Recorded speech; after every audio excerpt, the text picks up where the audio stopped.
So guys, কি খবৰ আপোনালোকৰ? আশা কৰো আপোনালোক ভালে আছে। আজি এটা মই ব্লগ লৈ আহিছো আপোনালোকৰ মাজলৈ। সেই ব্লগটো মোৰ বাবেও নতুন আৰু মই ফাৰ্স্ট টাইম লাইফত ব্লগিং কৰিব লৈছো আৰু কেনেকুৱা কি হয় মই হেতু নাজানো।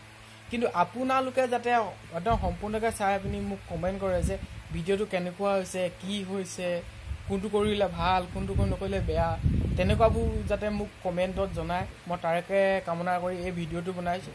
আমাৰ ঘৰৰ চৌহদত কি বস্তু আছে, কি নাই, তেনেকুৱা কিছুমান এনে দেখুৱাম। মই ইউটিউবত কোনোবা জনে হেনেকুৱা টাইপতে ভিডিও এটা বনোৱা দেখিছিলো। হেতু চাই পিনে মই অলপ উৎসাহ পাই এই ভিডিওটো বনাইছো। কিবা ভুল হয় সেই ভুলবোৰ যাতে শুধুৱাই দিয়ে তাৰে কামনা কৰিলো। বলক ভিডিওটো আৰম্ভ কৰো।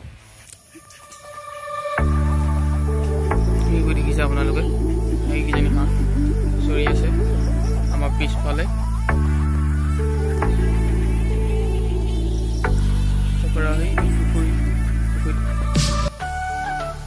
বলক আছে পুখুৰীত মাছ ওলাই আছে নে নাই কি চাওঁগৈ।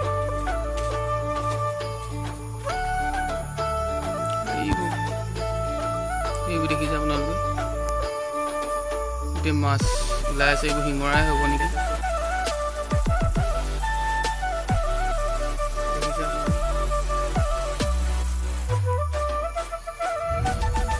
আৰু ৰাস্তাটো গোটেই এইডোখৰ বোকা, সেইটো কাৰণে যাবলৈ মন যোৱা নাই, নাযাওঁ।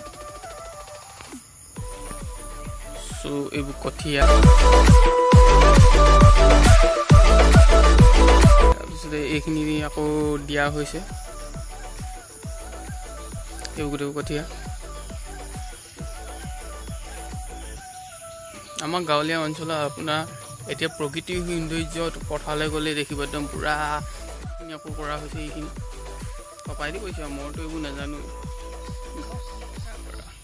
এইখিনি কালি তুলিছে। So guys, ড্ৰেছ চেছ পিন্ধি হৈ গ'লে এতিয়া অলপ ওলাই যাওঁ। এইপিনে এইখনৰ চাবিটো লগাই থোৱা আছে, এখনকে লৈ যাওঁ।